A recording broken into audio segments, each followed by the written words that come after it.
Hello, Autry, for another fantastic day of First Chapter Reads. So today I'm going to be reading to you, and I'm going to be reading a book by one of our favorite authors. Now, I must admit, I have not read this book before, so this is truly a cold read. The reactions that you see are going to be the reactions that I have the first time I'm reading it.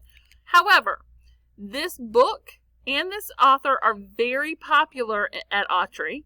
And it's in a genre that is very popular.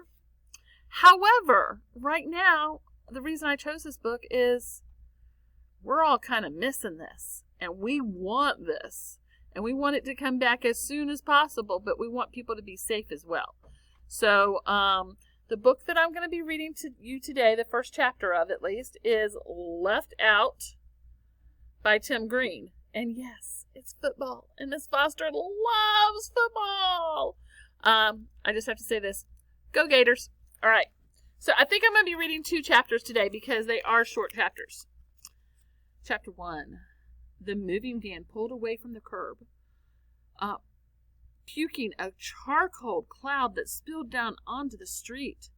The only thing darker than the diesel exhaust was the sky, boiling now with purple clouds and the distant rumble of thunder. Amid shouts of "Goodbye!" from neighbors and friends, a breeze kicked up, scattering leaves and the exhaust into the yard next door. Moving was a good thing.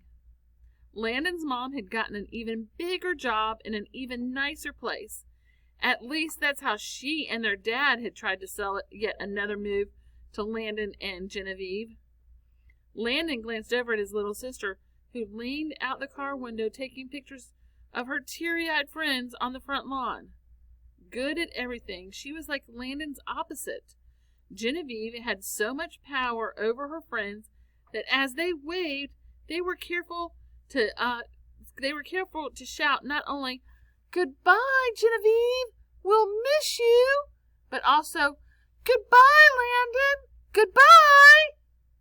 Landon could only guess what Genevieve had done to get those goodbyes for him. He could easily imagine her threatening that if they didn't think cheering up her brother was important, obviously they wouldn't mind if Genevieve removed them from her list of friends. Landon wouldn't allow himself to enjoy the attention. He saw the show, felt the pang of jealousy, and turned his attention to the book he was reading on his iPad. Genevieve nudged him. With tears in her eyes, she pointed out the window.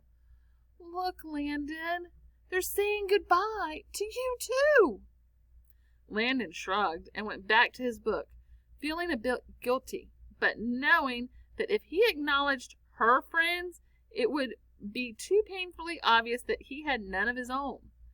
Kip Myers standing there with his mom didn't count. Landon knew Mrs. Myers had insisted that Kip make a show of saying goodbye. Her son stood slouched, his hand held up half-heartedly, his beady eyes hidden under long shaggy hair blown by the wind. Although he had hoodwinked his own mom and Landon's parents into thinking he was nice, Kip was among the worst of Landon's tormentors at school. "Creep," "doofus," those were the best of the taunts Landon endured. And he had to admit that they were big earpieces he had to wear along with his... I'm going to read that sentence over because, again, cold read. Hadn't read it yet. And he had to admit that with the big earpieces he had to wear along with the thick magnetic disc stuck to the side of his skull so he could hear some sounds, he often felt alien himself, like the Wookiee from Star Wars or some other weird monster. Whenever he could, he tried to hide the cochlear implants that were attached to his head by wearing his Cleveland Browns cap. But hats weren't allowed in school, and his mom insisted that they not ask for the rules to be bent. "Rules are made to be followed, Landon," his mother would pucker her lips in that prissy manner. "We don't want anyone to think you need to be treated differently than anyone else.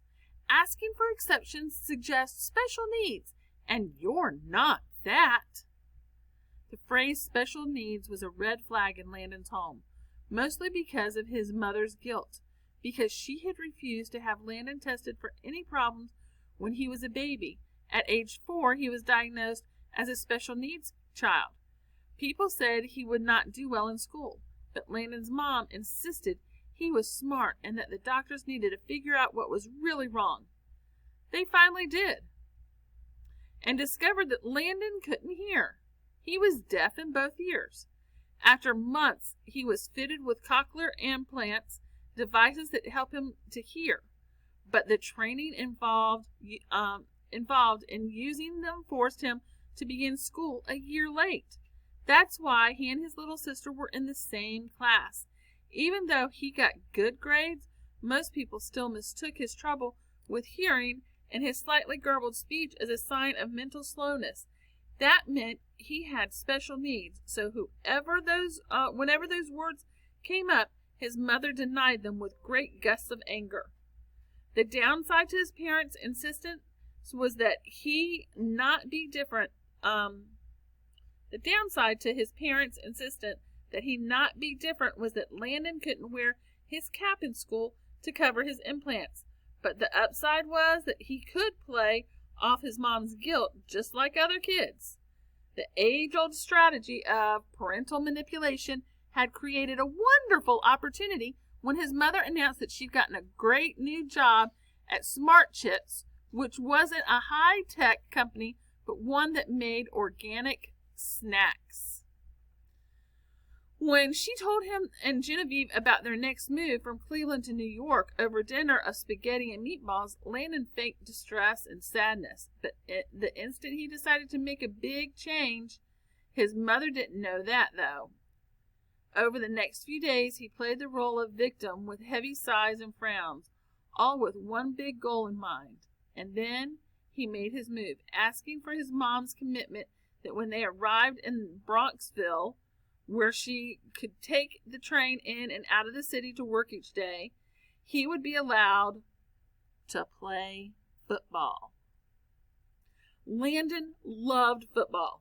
It was a visual symphony sprinkled with violence that looked like and didn't really hurt because all of the padding.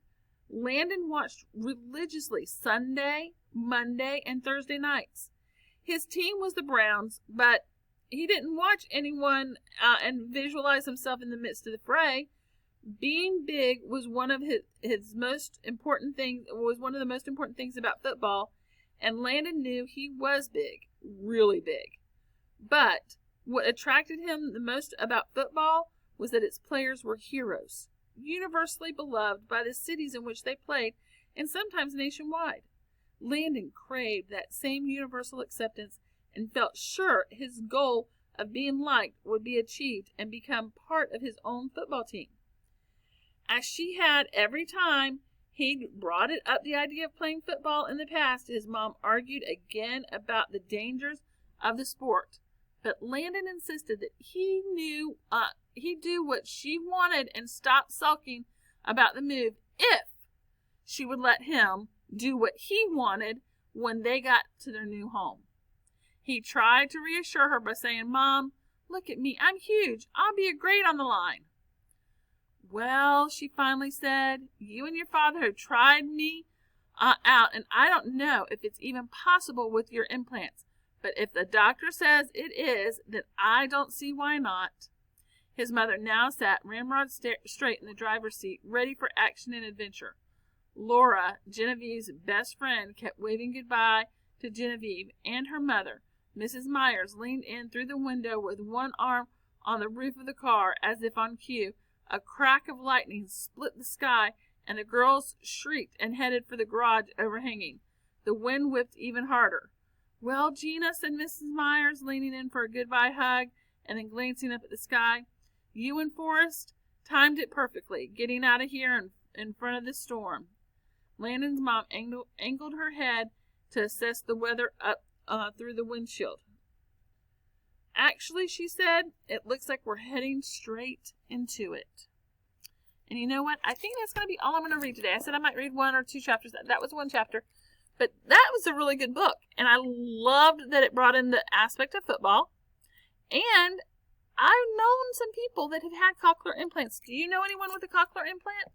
They're right on the back of their head, close to their ear, and it helps them. It's like a little machine inside that helps them to hear, which I think is so cool. It's like they're bionic or something. All right? I grew up watching the Bionic Man. Y'all don't know who that is, but he was, back in the day, it was $6 million. Now it would be probably $6 trillion. I don't know.